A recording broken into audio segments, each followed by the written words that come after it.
ખેડા જિલ્લાના સુપ્રસિદ્ધ યાત્રાધામ ડાકોરમાં આજે ભગવાન રાજા રણછોડરાયજીની 254મી ભવ્ય રથયાત્રા ભક્તિમય વાતાવરણ વચ્ચે નીકળી હતી। આ વર્ષે બીજના દિવસે પુષ્ય નક્ષત્ર હોવાથી પરંપરા મુજબ એકમના દિવસે રથયાત્રાનું આયોજન કરવામાં આવ્યું હતું। ચાંદી અને પિત્તળના રથમાં ભગવાન નગરચર્યાએ નીકળતા મોટી સંખ્યામાં ભક્તો દર્શન માટે ઉમટી પડ્યા હતા। ખેડા જિલ્લાના ડાકોરમાં ભગવાન રાજા રણછોડરાયજીની 254મી રથયાત્રા પરંપરાગત વિધિ વિધાન સાથે ભવ્ય રીતે યોજાઈ હતી। બીજના દિવસે પુષ્ય નક્ષત્ર હોવાથી વર્ષો જૂની પરંપરા મુજબ એકમના દિવસે રથયાત્રા યોજાઈ। ભગવાન રણછોડરાયજીના ચાંદી અને પિત્તળના ભવ્ય રથમાં બિરાજમાન કરી નગરચર્યાએ પ્રસ્થાન કરાવવામાં આવ્યું હતું। ભક્ત બોડાણાના રથમાં ઠાકોરજી બિરાજમાન થયા હતા। નાના બાળ ગોપાલો અને ઠાકોરજીની મૂર્તિઓને પણ રથમાં બિરાજમાન કરવામાં આવ્યા હતા। યાત્રા સૌપ્રથમ ગૌશાળા પહોંચી હતી, જ્યાં ભગવાનની ભવ્ય આરતી કરવામાં આવી હતી। ત્યારબાદ રથયાત્રા પોલીસના ચુસ્ત બંદોબસ્ત વચ્ચે ડાકોર નગરના વિવિધ માર્ગો પરથી પસાર થઈ હતી। માર્ગમાં ઠેર ઠેર સેવા સંસ્થાઓ દ્વારા મગના વાહિડા, જાંબુ, દાડમ સહિત મહાપ્રસાદીનું વિતરણ કરવામાં આવ્યું હતું। ડાકોર નગર સેવા સદનના પ્રમુખ અને સભ્યોએ ભગવાનની આરતી ઉતારી રથને પ્રસ્થાન કરાવ્યું હતું। સાથે જ નગરમાં સ્વચ્છતા જળવાઈ રહે તે માટે કચરા પેટીની વ્યવસ્થા, દવાનો છંટકાવ પણ કરવામાં આવ્યો હતો। રથયાત્રા દરમિયાન 5 પીઆઈ, 2 ડીવાયએસપી, મોટી સંખ્યામાં પોલીસ જવાનો અને હોમગાર્ડના જવાનો દ્વારા સુરક્ષાનો ચુસ્ત બંદોબસ્ત ગોઠવવામાં આવ્યો હતો। આજે ડાકોરમાં 254મી રથયાત્રા પોલીસ સુરક્ષા સદનને લઈને કેવી વ્યવસ્થા છે? શું આજે ડાકોર ખાતે ભગવાનની 254મી રથયાત્રા નીકળી રહી છે। એમાં 1 ડીવાયએસપી, 2 પીઆઈ, 100 પીએસઆઈ અને ટોટલ 399 400 જેવા માણસોનો બંદોબસ્ત ગોઠવેલ છે। સવારના પોરમાં 9 વાગે રથયાત્રા ચાલુ થાય છે।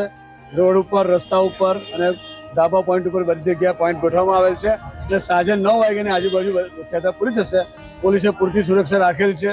રસ્તાની ઉપર જે કંઈક ગંદકી હતી એ બધી પણ દૂર કરાવેલ છે અને સંપૂર્ણ શાંતિમય રીતે રથયાત્રા પૂરી થાય એ માટેના તમામ પ્રયત્નો કરેલ છે। બહારથી આવતા ભક્તો માટે કેવી સુરક્ષા? બહારથી આવતા ભક્તો માટે પણ લાઇનની અંદર શાંતિથી દર્શન થાય એ માટે પૂરતી વ્યવસ્થા ગોઠવવામાં આવેલ છે। કેટલામી રથયાત્રા છે? ભગવાન નીકળ્યા છે સવાર થઈ, કયા કયા રથ ઉપર નીકળશે, ક્યાં ક્યાં જશે, કેટલા કિલોમીટર લાંબી રથયાત્રાને શું વ્યવસ્થા?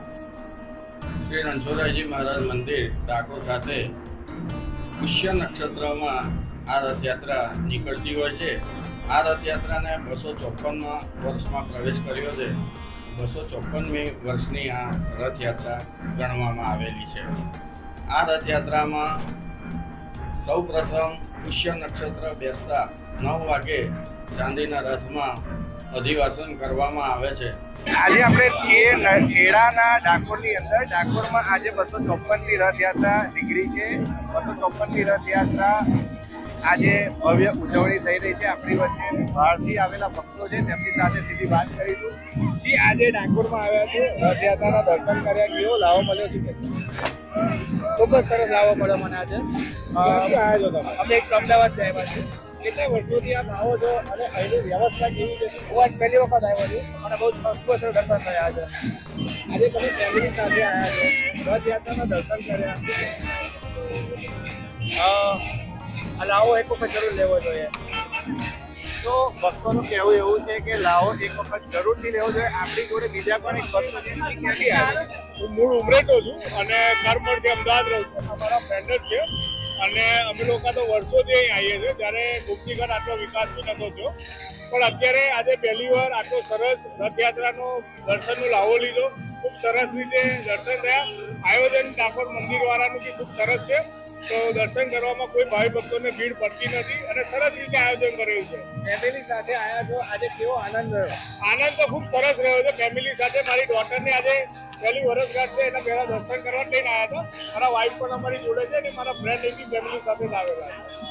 તો ઉમરેઠથી આવેલા વર્ષોથી આવે છે, એ લોકોનું કહેવું એવું છે કે ડાકોર રાજા રણછોડના દર્શન કર્યા બાદ તેમને એક આનંદની અનુભૂતિ થાય છે। રણછોડ માખણ ચોર, જેના નાદ સાથે સમગ્ર ગુજરાત હલી જાય છે, તેવી જગ્યાએ આજે આપણે આવ્યા છીએ ડાકોરના ઠાકોરના દર્શન કરવા, જેના દર્શનથી માત્ર મનોકામના નહીં પણ એક જીવનનો મોક્ષ પ્રાપ્ત થતો હોય તેવું આપણને લાગી જાય છે। 254મી રથયાત્રા આપણી વચ્ચે ડાકોર નગરપાલિકાના પ્રમુખ ઉપસ્થિત છે, આ રથયાત્રામાં કેવો આનંદ હોય છે, કેવો ઉત્સાહ હોય છે અને વર્ષોની પરંપરા પ્રમાણે જે આ રથયાત્રા ચાલે છે તેનો મહિમા શું છે?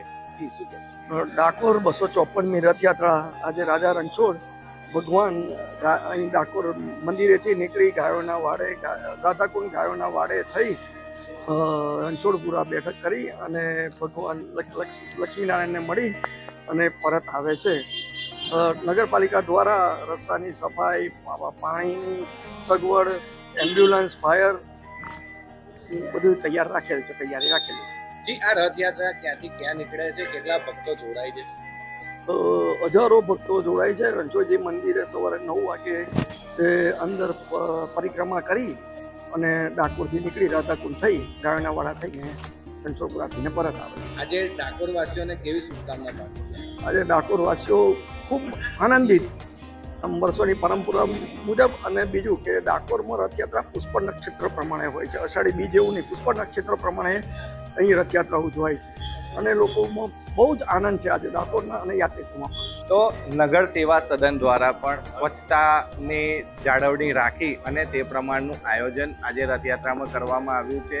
જય રણછોડ, માખણ સોનના નાદ સાથે રથયાત્રા નીકળી ગઈ છે. તુષાર પંડ્યા, દિવ્યાંગ ન્યૂઝ, ખેડા.